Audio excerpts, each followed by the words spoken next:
tous. Alors j'étais en train de me demander ce qu'il y avait de neuf dans le dépistage du cancer colorectal. Et en fait, en préparant ce topo, j'ai trouvé des choses nouvelles qui nous concernent tous. Alors d'abord, la première évidence, c'est que c'est un problème de santé publique, puisque on en est à 43 000 cas diagnostiqués en 2015. 43 000, c'est une incidence qui se stabilise maintenant, après une phase d'augmentation importante, probablement en partie liée au vieillissement de la population. Et c'est une pathologie qui est le deuxième cancer en incidence chez la femme, le troisième chez l'homme, et avec un léger excédent masculin. C'est surtout la deuxième cause de mortalité par cancer. Deuxième cause de mortalité, donc 12% des décès par cancer. On estime qu'il y a 150 000 décès par cancer en France chaque année, sur 500 000. Et le cancer colorectal avec deuxième place, avec 18 000 décès. La survie nette est de moins de 60% à 5 ans, ce qui n'est pas bon. Cependant, c'est le niveau le meilleur en Europe. On fait partie des pays qui avons le meilleur taux de survie nette. Et finalement, une chose simple, on peut considérer qu'une personne sur 30 est concernée dans sa vie par un cancer colorectal. Une sur 30. Alors comment se présentent les patients au diagnostic? Eh bien, cette étude, qui est donc une étude du réseau Francim, qui est vraiment une étude en population, montre globalement il y a un gros tiers qui se trouve à un stade avancé, donc métastatique, donc incurable, à peu de choses près, et puis le reste se répartit en régional, local avancé, avec un taux de récidive qui est tout de même élevé, et le local limité, l'équivalent du stade 1 avec 95% de guérison, c'est seulement un cinquième des patients. Donc la question qui se pose quand on a ces éléments, eh bien, c'est comment améliorer la situation. Alors il y a une première étape qui est de faire de la prévention primaire, on va dire, éviter l'apparition de la séquence adénome-cancer, éviter l'adénome pour éviter le cancer. Il y a aussi la prévention du cancer en supprimant l'adénome, c'est une autre étape de la prévention secondaire. Et puis, il y a la prévention.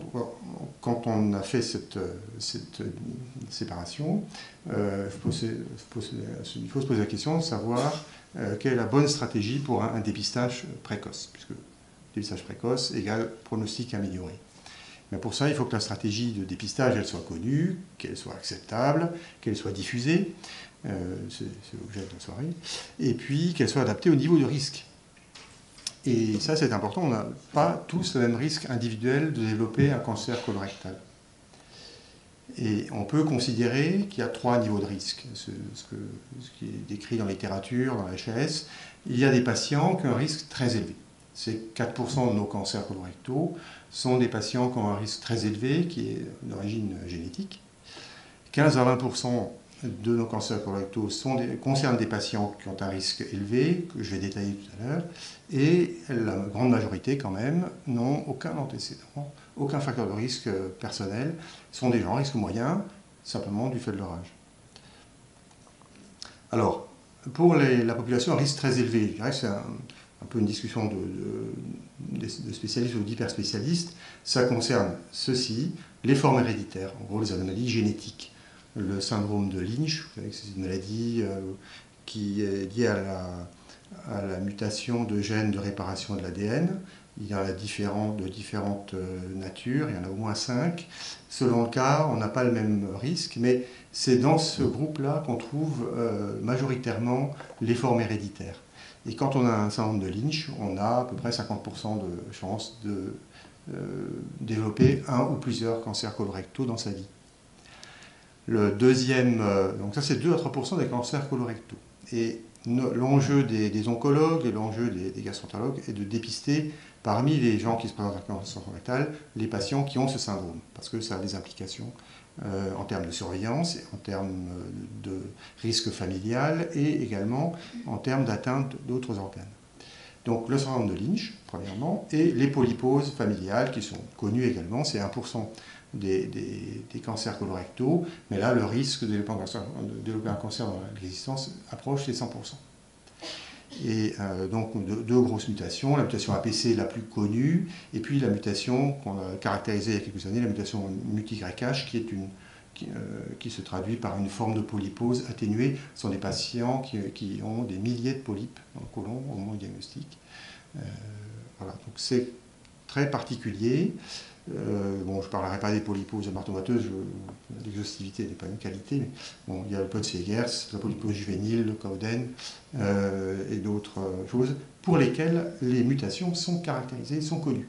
Donc ces formes héréditaires, c'est les populations à risque très élevées.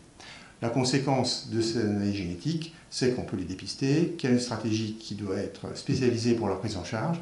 Il y a des centres labellisés AK pour la surveillance de ces patients, qu'il faut un avis oncogénétique bien entendu, une étude familiale. Ce sont des maladies à début précoce, qui peuvent débuter à 10 ans. Pour le dépistage de la polypose familiale, la première coloscopie totale doit être faite vers l'âge de 10 ans. Le rythme de surveillance est soutenu, ce n'est pas des coloscopies tous les 5 ans, mais ça peut être tous les ans. Et puis, il faut voir les organes atteints. Dans le Lynch, on sait qu'il y a des cancers de l'estomac. Il y a un spectre. L'estomac, l'urothélium, certains cancers de la peau. Donc il y a une série d'organes à explorer, en particulier dans le Lynch, l'utérus. Donc voilà quelque chose de très particulier qui ne devrait pas sortir des mailles. Voilà. Alors, ce qui est plus important, ce qui nous intéresse dans la pratique quotidienne, c'est de distinguer les patients à risque élevé des patients à risque moyen. Les risques élevés, c'est quand même un bon quart des cancers colorectaux.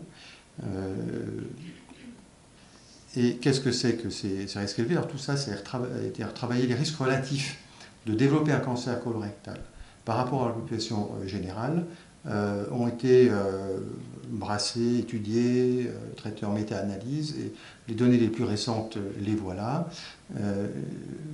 Il faut en retenir qu'un adénome au premier degré, un cancer colorectal au premier degré, ça suffit à doubler le risque de développer un cancer par rapport à la population générale. Et que ce soit un cancer au premier degré avant 60 ans, après 70 ans, le risque est à peu près le même. Or, il y a un moment, on disait cancer colorectal avant 60 ans, oui, après 60 ans, non, on est à risque normal. Ben non, finalement, le fait d'avoir un cancer colorectal ou un adénome chez les apparentés du premier degré double votre risque relatif de développer un cancer colorectal et fait de vous quelqu'un qui a un risque élevé, le risque moyen étant de 3,5%. Et là, on est donc à 7 ou 10%. Alors, bien sûr, on peut les cumuler. Il y a une autre population particulière qui, en principe, est déjà suivie par les gastroentérologues, qui sont les maladies inflammatoires intestinales, maladies de Crohn et rectocolite. Et là aussi, s'il y a une atteinte colique étendue ancienne, le risque de développer un cancer colorectal est multiplié au moins par 2, voire par 6. Donc, largement, risque élevé là aussi. Donc, pour résumer, la population à risque élevé, ce sont des personnes qui ont un antécédent personnel de cancer colorectal de l'adénome, un antécédent familial au premier degré, ou alors des antécédents au second degré, au moins 2 personnes. Et les MICI avec colite ancienne. Tous ces gens-là, eh bien, ils relèvent d'un dépistage par coloscopie, et non pas par test immunologique fécal. Coloscopie quand? À partir de 45 ans et tous les 5 ans, sauf si on trouve des adénomes. Bien sûr, s'il y a plus de 2 adénomes ou un adénome avancé, la coloscopie suivante sera faite à 3 ans, puis si ensuite ce n'est pas le cas, on revient à 5 ans. Et après 3 examens normaux, on peut espacer probablement aux alentours de 10 ans. Et puis il faut s'arrêter aussi à un moment donné, parce que dépister un polype qui ne va pas se compliquer, c'est prendre des risques inutiles. Donc on estime qu'on doit s'arrêter 10 ans avant l'espérance de vie du patient, en se disant que la coloscopie, ça protège 10 ans. Voilà, il y a une spécificité pour les MICI. Pour les MICI, il ne faudra pas vous étonner si vous avez des patients qui ont une coloscopie tous les ans, parce qu'il y a des recommandations en ce sens pour les rectocolites, en particulier associées à des maladies du foie, ou les rectocolites anciennes, plus de 10 ans, coloscopie tous les 1 à 3 ans, en fonction d'autres facteurs de pondération, avec des biopsies. Donc, il n'y a pas de discussion sur la question. La population à risque élevé, très élevé, relève de la coloscopie répétée, c'est l'examen de référence. Alors, on peut être questionné sur les alternatives. Il y a des patients pour lesquels on n'arrive pas à faire des coloscopies complètes et des patients qui refusent de le faire. C'est quand même pas un examen très acceptable en termes d'image, de préparation, de crainte de l'anesthésie, de risque de complications aussi. Et donc, on peut nous interroger sur les alternatives. L'alternative, il y en a une, c'est la coloscopie virtuelle, qui a tout à fait un intérêt en complément, mais qui n'est pas actuellement validée, pour plusieurs raisons. Elle ne dépiste pas les lésions de moins de 1 cm, aussi bien que la coloscopie. Elle ne dépiste pas les lésions planes, qui peuvent être des polypes festonnés générateurs de néoplasie. Elle nécessite une préparation, elle nécessite une irradiation, et surtout, elle n'enlève pas le polype. Donc, des patients qui vont se retrouver avec et la coloscopie virtuelle et finalement l'obligation de faire une coloscopie. Mais ça peut être probablement un pis-aller, en tout cas une solution complémentaire. On la voit pas comme concurrente, mais complémentaire de la coloscopie. Et puis la deuxième alternative possible, c'est la vidéocapsule colique, qui existe depuis longtemps maintenant, qui est pratiquée ici, qui a le même inconvénient que la coloscopie virtuelle en termes de non-intervention, puisqu'on voit le polype, on lui fait coucou, mais on ne peut pas l'enlever. Or, on a besoin d'être à l'intérieur pour l'enlever. Donc, voilà. Et voilà une alternative possible qui nécessitera aussi une préparation. Il n'y a pas d'examen colique sans préparation de toute façon, mais pas d'anesthésie. Voilà, alors ensuite on termine par la population à risque moyen, c'est 80% de cancers colorectaux. Eh bien, c'est, on va dire, par défaut, toutes les personnes de plus de 50 ans qui n'ont pas les antécédents, qui n'ont pas, et surtout pas de symptômes, ça c'est important, ces personnes, nous, 20 mois peut-être, un risque cumulé de 3,5% de cancer colorectal. Et ça, c'est le cœur de cible du programme organisé de dépistage par le test immunologique. Alors on peut discuter ça parce qu'on sait que dans cette population à risque moyen, qui est quand même une population importante, il y a des facteurs de risque qui peuvent vous rapprocher d'une population à risque élevé. Le tabagisme, l'obésité avec un IMC supérieur à 30, les antécédents lointains de cancers colorectaux qui ne sont pas considérés là, le fait d'être un homme. Si vous avez plusieurs de ces facteurs, il y a des échelles qui peuvent vous montrer que, le score de Kalinski par exemple, que vous avez un risque qui peut être multiplié par 4 de faire un cancer colorectal. Donc peut-être que pour une partie de ces patients qui sont considérés comme risque moyen, ils sont quand même à risque plus élevé, et donc la coloscopie peut se discuter. Donc la coloscopie peut se discuter pour des patients à risque moyen, mais c'est vraiment sur une base individuelle et ce n'est pas une référence. Et ce n'est pas quelque chose à encourager, à titre personnel.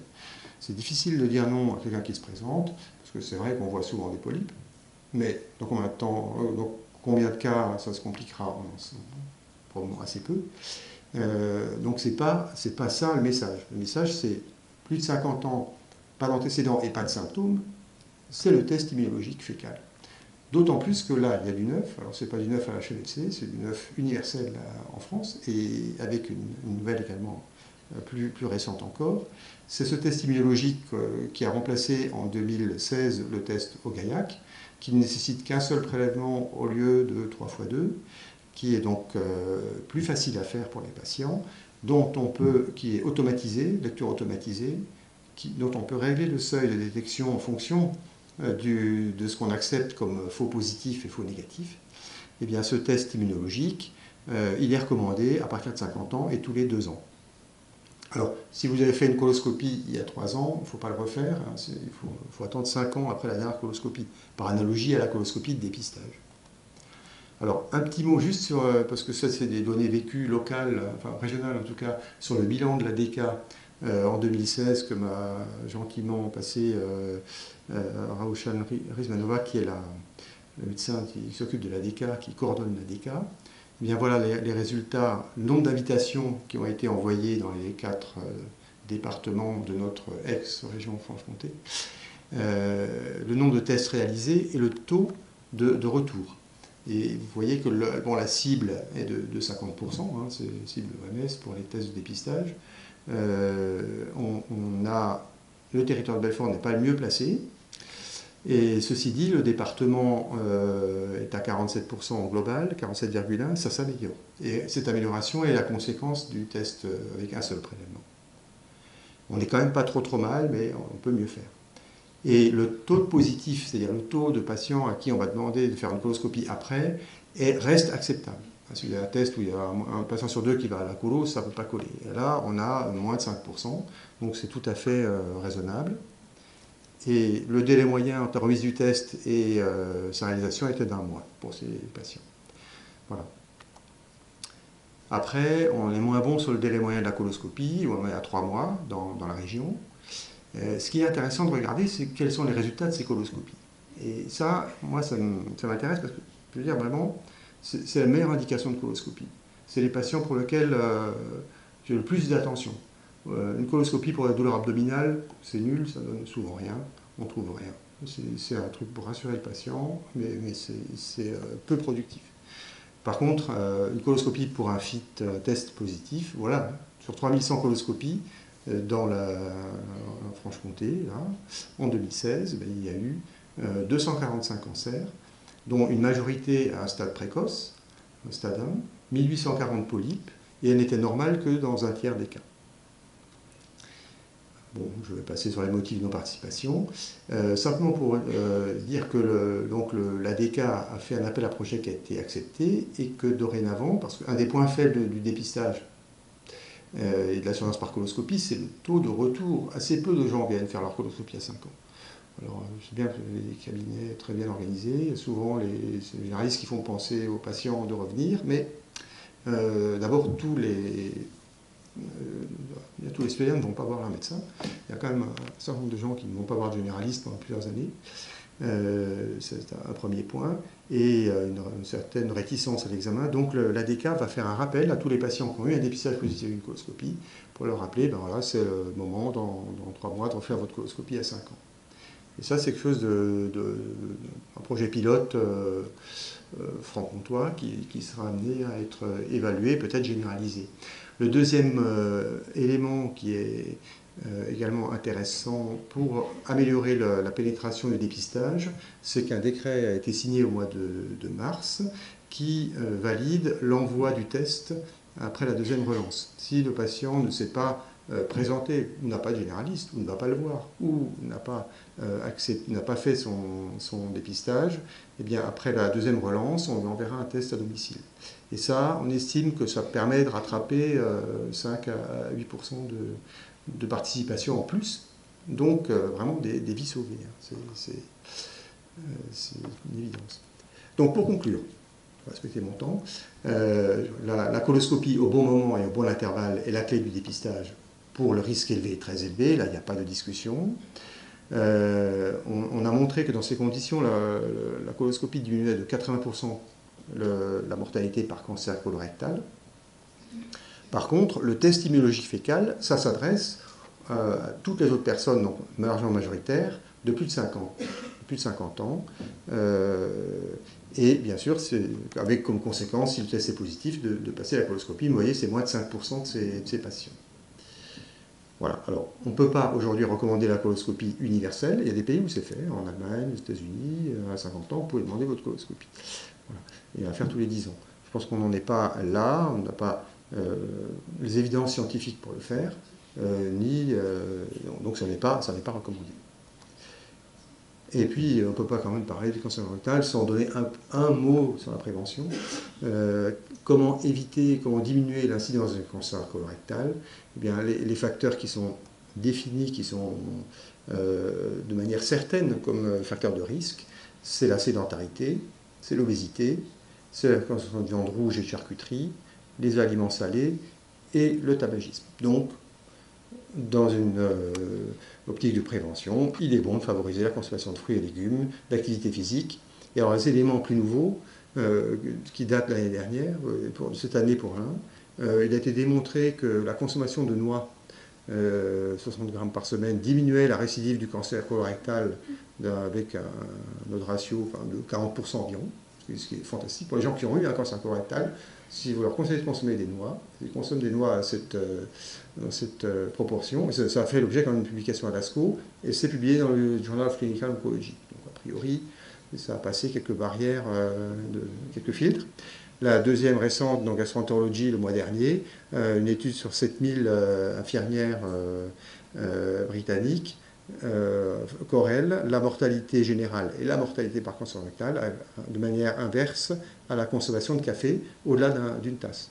Et ça, avec un effet dose, c'est-à-dire qu'il y a une diminution de l'incidence du cancer rectal plus importante si vous consommez 3 tasses que 2 tasses, 4 tasses que 3 tasses. Donc c'est assez intéressant.